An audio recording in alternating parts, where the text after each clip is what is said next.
And we're off. This is the great classic rock debate. I'm Kenny. I'm Paul with zero qualifications, but this Q-tip. And I'm Steve.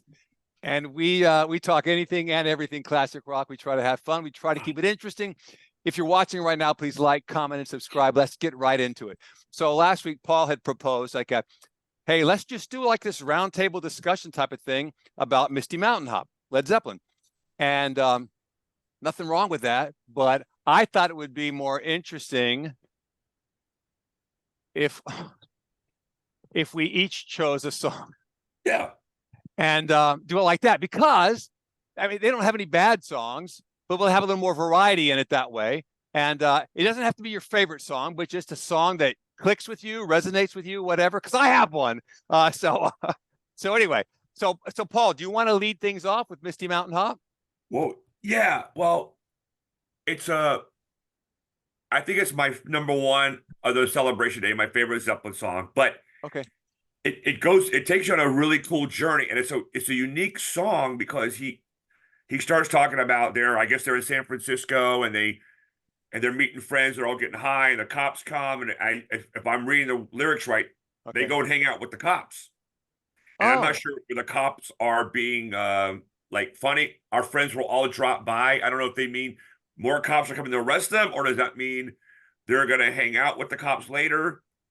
And then the song just changes, and it says, why don't you take a good look in the mirror and describe what you see, and baby, do you like it? You're like, right. Well, hold on.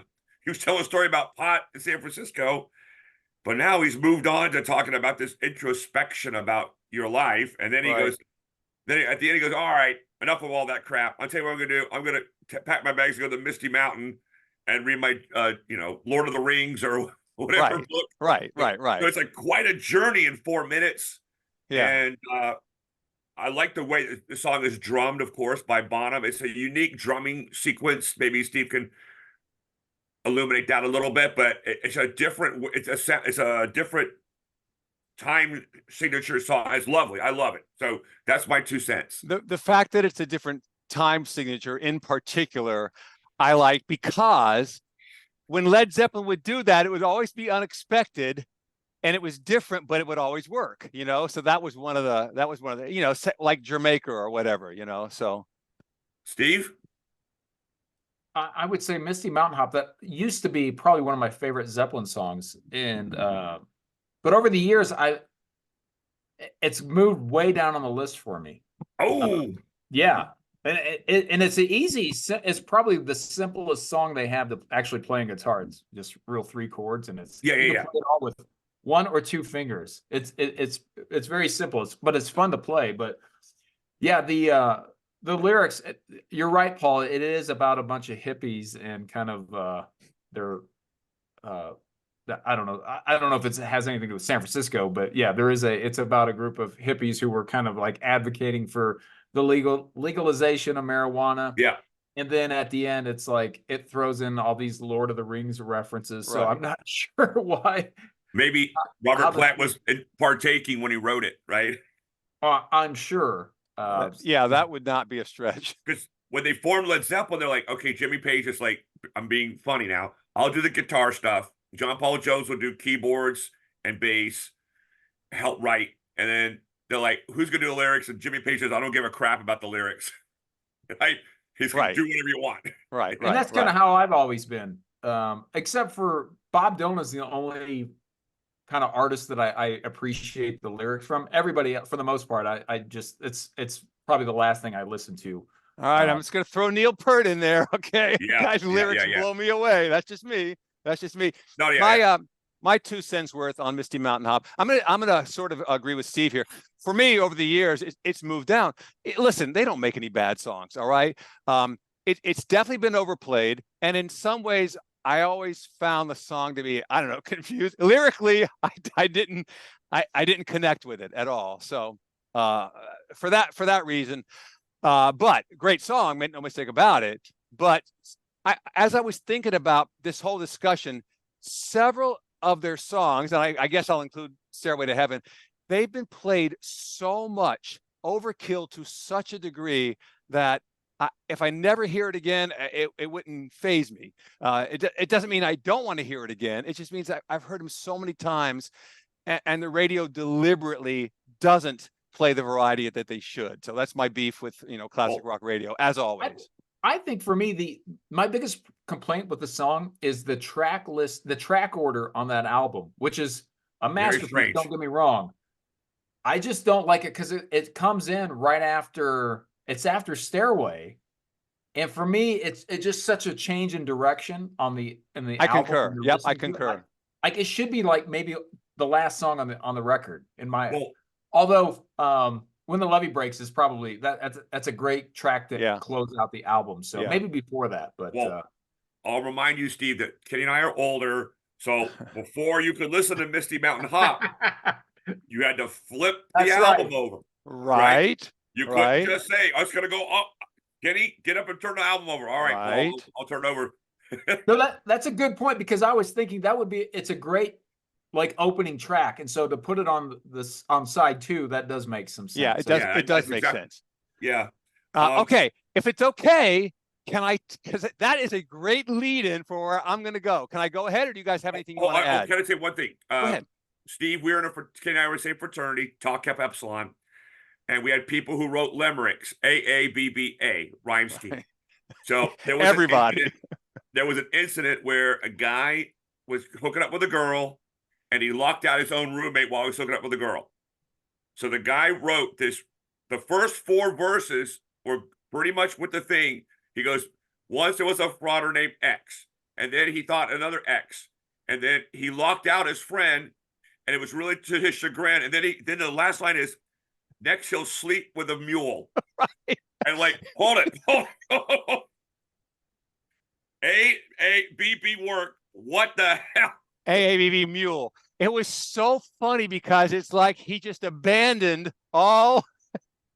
It was just a tack on line that had nothing to do with anything. It was like so stupid, but hilarious, because 40-something years later, we're still laughing about it. Just like Led Zeppelin. He like, I ran out of crap to say, so I'm just going to reference Lord of the Rings and end the song. Right. All right, sorry, Kenny. Go ahead. No, that was good. Okay, so since we're talking about records, this is a great lead in. We're going to go back to 1979. Paul and I both have late birthdays. So Into the Outdoor was released in probably around September. It was shortly before my 19th birthday. Okay? Yeah. Shortly before. I am positive of that. Now, I want to emphasize this next part. I got it as a birthday gift. That was the first Led Zeppelin album I ever owned. Okay? Everything prior belonged to somebody else. Everybody had Led Zeppelin on 8 tracks. My sister was an avid Zeppelin fan. She had all the albums, but I listened to everything, but none of it belonged to me. So this was the first one I had ever received, and I owned it, and I cherished it. Okay? And Paul, you're going to remember this. It came in like a brown bag wrapper. Yeah, it was the coolest thing. Okay. Oh, I thought you were going to say you were disappointed because the first one you own is the paper bag. No, that made it even more awesome. It's like these guys are always going to do something memorable and different or whatever, So for me, it was just Led Zeppelin being Led Zeppelin. All right. So I take the record home and I start playing it, and I just liked it right away. It was just great. And so I couldn't have been happier with that purchase. Now, I think the first single might have been All My Love. I think it was. Okay. And then now here's where I'm going with this. The second single was Fool in the Rain. All right. Now, and I think it's probably fair to say that in the grand scheme of things, it's probably not considered one of their 5 or 10 best songs or whatever, but to each his own and all that stuff. But that song resonates with me. Now, let me tell you why. In the mid 70s, you guys have heard of the R&B band called the Spinners, right? Yeah. Okay. Big group out of Philadelphia, lots of hits. They had a song called Games People Play. All right. Yeah. I guarantee you've both heard it. It's a very catchy song. And lyrically, this guy's telling the story of this girl he loves, but there's some issues with the relationship. It's not necessarily going great, but they've made plans to meet up that night And when he gets to where they're supposed to meet, she's not there. And that's why the song is called Games People Play, because he's thinking she's just playing games with me, whatever, you know? And so it really, emotionally, he's down. It hurts him as he's walking towards the subway to head home. He hears her voice. She was running late, but she was there, and she calls his name, and it has a happy ending. All right. So when I hear Fool in the Rain, initially, listen, sometimes Robert Plant, it's difficult to decipher what he's singing. Okay. So when I first heard it, I loved it because it was different, but I wasn't really sure what he was singing about. I don't even remember where I first encountered the lyrics. I don't think it was on the sleeve. It might have been, but I don't think it was. No, it was not. Okay. So somewhere months later, when it was released as a single, probably January of 1980 by that time, it's released as a single, and somewhere I saw the lyrics, and I don't recall where. But as I read the lyrics, it reminds me of the song by the Spinners, because he's in love with this girl, but there's some issues.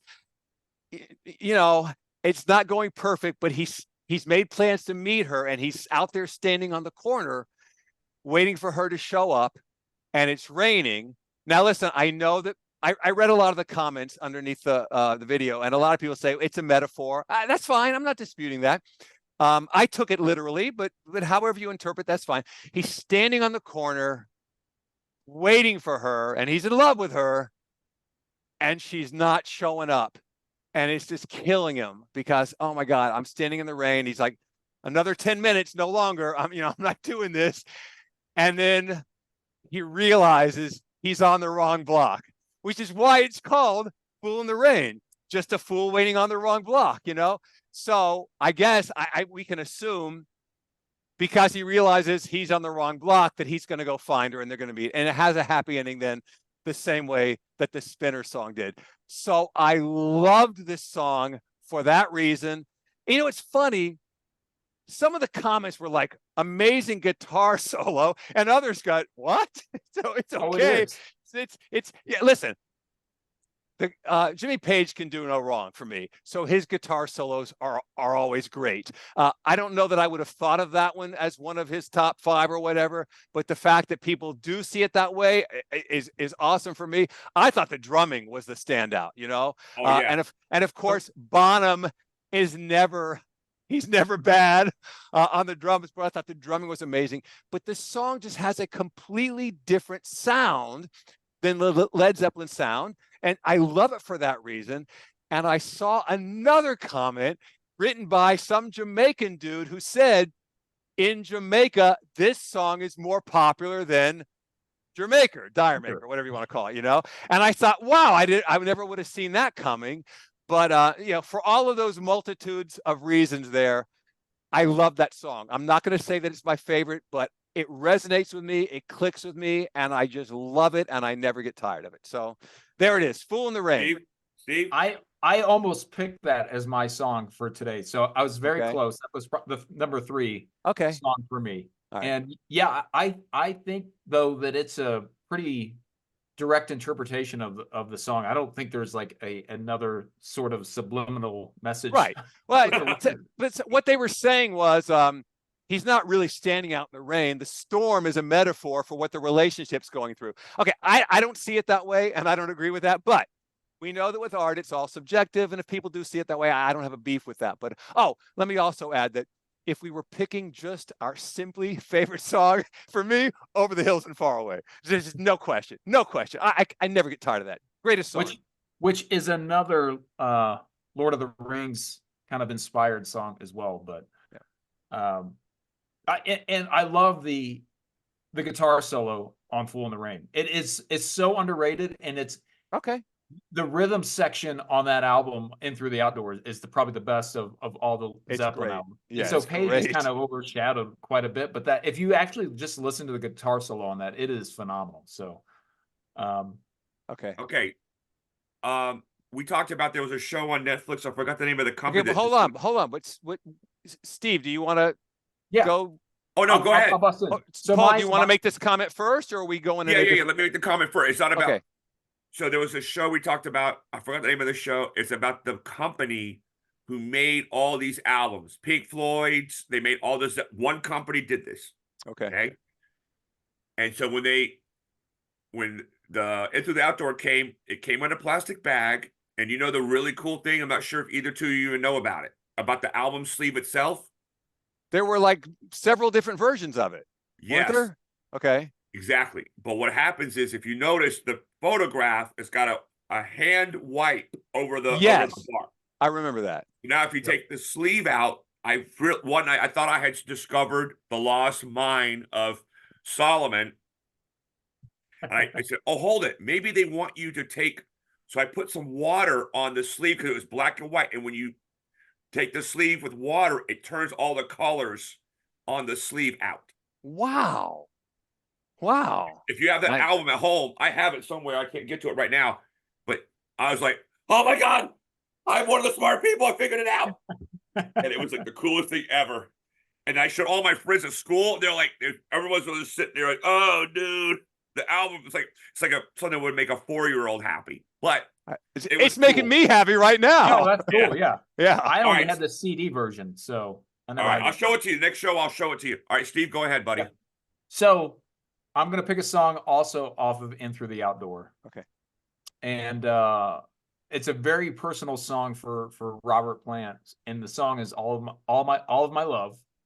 And that song is about the death of his son Carrick, who died a few years. Did not know that. Yep. It's a fantastic song, though. He's the boy. Him and his sister are the boys on Houses of the Holy cover. Oh, I did not know that. Yeah. Wow. Those are his kids. Wow. The boy died. I did not know that. Okay, and then what was the cause of death?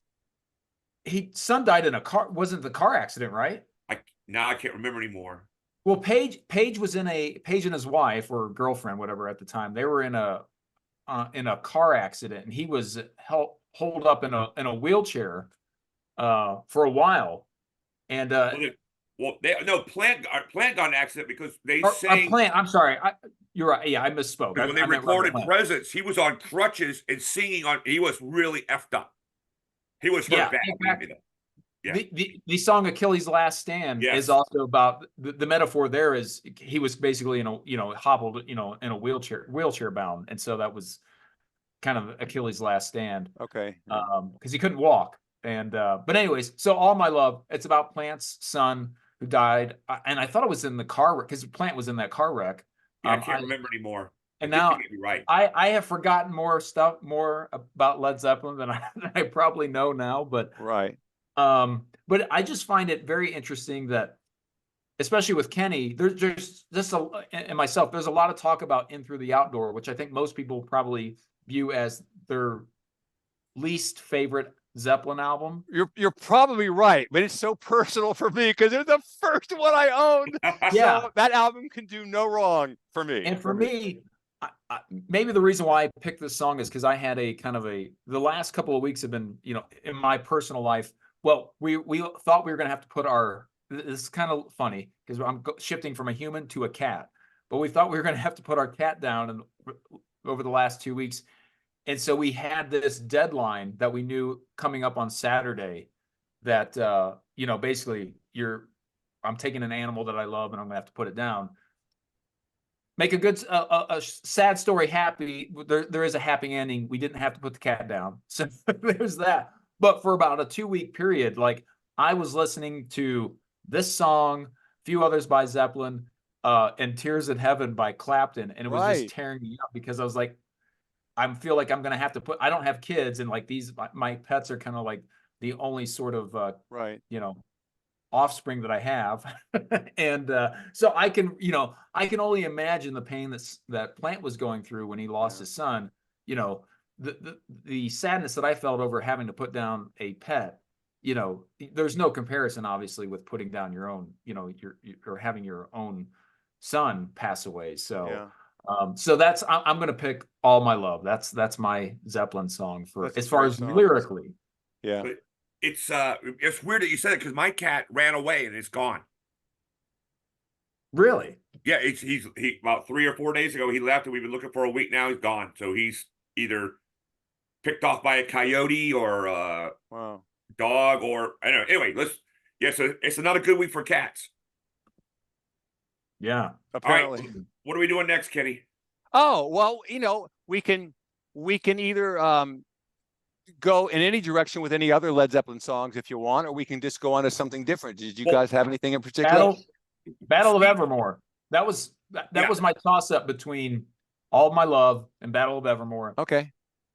Which every now and then I say that's my favorite Zeppelin song. I'm not sure. I don't know if I could pick one. That's the only song that they have. Sandy Denny. They have another vocalist on that song. Yeah, I know, and that was covered by who, of course? Four Non Blondes.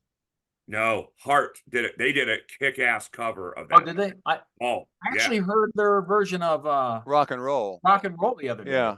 Yeah. Check out Heart's version of. Paul, were you at Auburn when they played their Heart? I don't. It might have been the year before you. Yeah. So they played a concert and it was really good. And I didn't even know at the time that they had ever recorded Rock and Roll. So when they played it, the place went nuts. And I'm going, oh my God, they're playing Zeppelin. But it turns out that was actually on one of their albums. Yeah, I did not know that. Yeah. I heard it on Sirius XM the other day for the first time. So the Battle of Evermore, that is another kind of just Lord of the Rings. It's all about kind of the last battle in Return of the King. Oh, okay. That's what the song is about. And according to this book that I have, which Paul got for me as a gift many years ago. This is like gold right there. This is the Bible for Led Zeppelin. This is Led Zeppelin, all the songs, the story behind every track. Wow. So it talks about the lyrics, the meaning behind every song, who the engineers were who recorded the song, what was going on, in their kind of their personal lives at the time, and where they recorded the song at. Paul, I didn't even know such a thing existed. Where did you find this? I can't remember. I gave it to you a long time ago, right, Steve? Yeah, it's probably within the last decade. But it sits on up in my library, front and center. It is awesome. But just the first couple of lyrics I'm going to read real quick. Okay. So the Queen of Light took her bow, and then she turned to go. The Prince of Peace embraced the gloom and walked the night alone. So the Prince of Peace is supposed to be Aragorn. Right. Okay. And then the Queen of Light is, according to this book, is supposed to be Eowyn. But I don't know if that's Galadriel. I'm kidding. I would think it's Galadriel, but Galadriel did not fight at that battle. No. And then there's a couple of other mentions, references to ring race in there. But according to this book, it said that when they recorded this, Page had never played the mandolin before, which I'm trying to think if there was a mandolin on Led Zeppelin 3. There may have been, but it sounds like at least they may have gotten a little bit of the timing wrong, but it sounds like Page had never, before they formed Led Zeppelin, had ever played a mandolin. Wow. And I have a mandolin that I've been trying to play for 10 years. And this just speaks to the genius of somebody like Jimmy Page. You give him a mandolin and he's able to record a song. The very next day, they recorded the Battle of Evermore. And then you have somebody like me who's trying to figure out how to play this damn thing for 10 years and will never, ever, be, he's got more guitar playing skills in his little finger than I will ever have. So it's a testament to some people are, obviously you have to practice, but you are, people like that are just born with a gift, obviously. Yeah. I never even knew until, well, how many years has it been now since the 3 Lord of the Ring movies? 20 years, right? The last one was 2003. So okay, over 20 years. I never even knew until those movies were out that all these Led Zeppelin songs had references to Lord of the Rings. I had no idea. I just thought they were just nutty lyrics. Yeah, I didn't really either. I had heard about I had never watched or read any of the books or the cartoons or anything. And somebody had told me, like, oh, that's from Lord of the Rings. I'm like, I'm like, what is Lord of the Rings? Right. I knew what it was, but I would have never said, oh, now it makes sense. No. Oh yeah. And I love it. And that's part of another reason why I would have loved Led Zeppelin even more growing up had I knew what Lord of the Rings was. But now, like, it just, all of it just combines, this mystical fantasy land with, kind of the birth of heavy metal and just meshing together, and it's and dwarf tossing. And dwarf tossing. Dwarf tossing, right. You want to forget that. That was on one of the that was on Coda. There's a track about dwarf tossing. Of course. Don't tell anyone. Not a word. Okay, so guys, listen. What Moby Dick is about. It's about a giant dwarf that they right. We're probably going to come up against our time here pretty soon. So let me ask you a question. I'm going completely off topic here, but as much as you guys have had to endure me constantly complaining about the awful classic rock station that I listen to, what's your guys' opinion of Kid Rock, or more specifically, the song All Summer Long? Oh, I love it. It's a mix of two songs. Yes. And I'm trying to, I never went and actually looked. Werewolves in London and Werewolves Home Alabama. Yeah. And I'm like, are they actually the same chord structure? Is it the same song? Like, I'd have to go back and look. When you listen to it, they sure sound like they blend right together. So, you know. Yeah. Steve and I were shooting a movie in film school at UCF, and we're at this, this house, and we were bored or waiting for something. And Steve put in Rebel Without a Cause, or what's it called? Devil Without a Cause. Devil Without a Cause. Yeah. And I'm like, what in the hell is this? And I was just like, he goes, it's Kid Rock. And I had heard Kid Rock from when he was rapping and stuff. I'm like, that. I said, no, that, you know. And then I heard I was like, oh, maybe that is Kid Rock. And then I went out and bought it. Yeah. I love that album. But that, not that. That song I like, but I don't. Well, you know, he's turned out to be, I didn't know what to think of him way back when. He's turned out to be a really good guy. Yeah.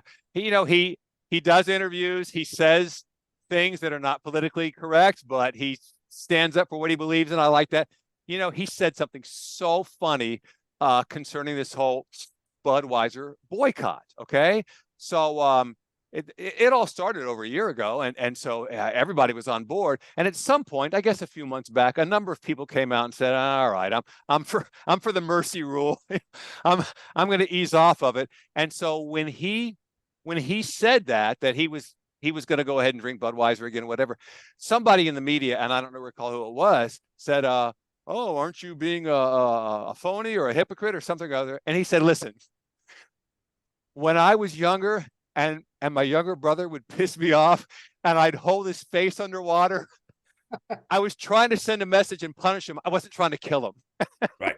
And I go, that's pretty good. That's pretty good right there. So, all right, if that's his stand, I'm good with it. Yeah. Yeah, and I mean, I don't drink anyways, and so I don't either. Yeah.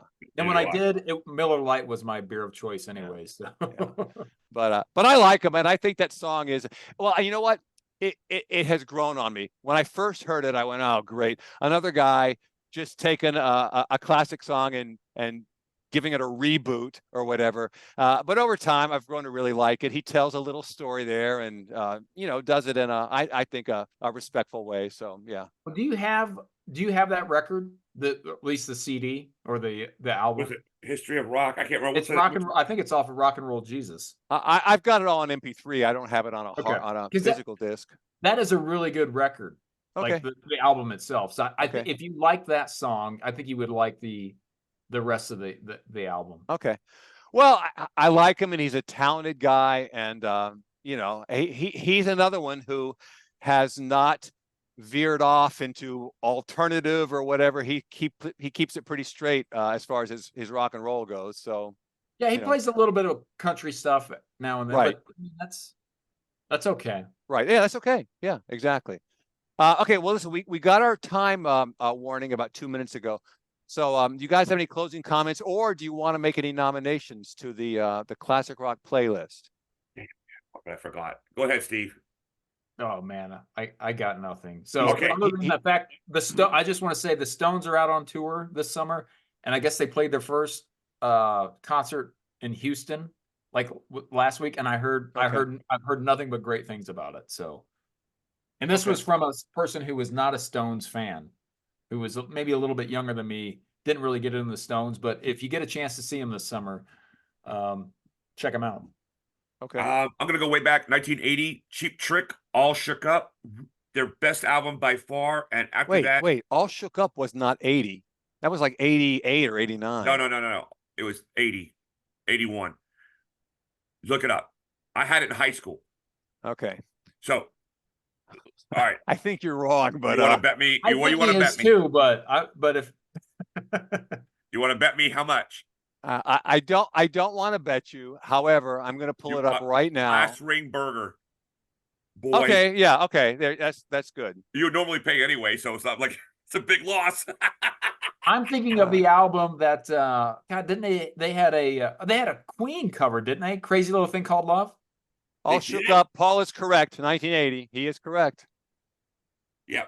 So I tip my hat to you, my friend. I thought that album was later. Fantastic album. There's only like one or two not so great tracks, and after that they went into poppy land silliness. Right.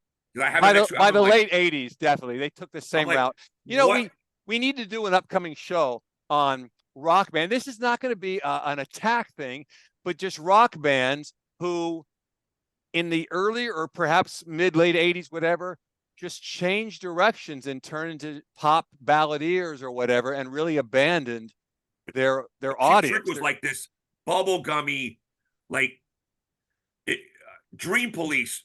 That song, I know it sounds poppy, but it's also I don't know, man. I can imagine like Metallica or Megadeth covering that song. Yeah. Dave Mustaine could kill it with that song. Anyway, but all right. Cheap Trick, All Shook Up, 1980 album. Okay. All right. Very good. Steve, you got anything? That my Stones tour was all I got. Oh, okay. All right. Fair enough. You know what? I heard something this week and I said, I have to remember this one, and then I didn't. So I made a point, but I did remember the Kid Rock thing. And by the way, that song is dated 2007.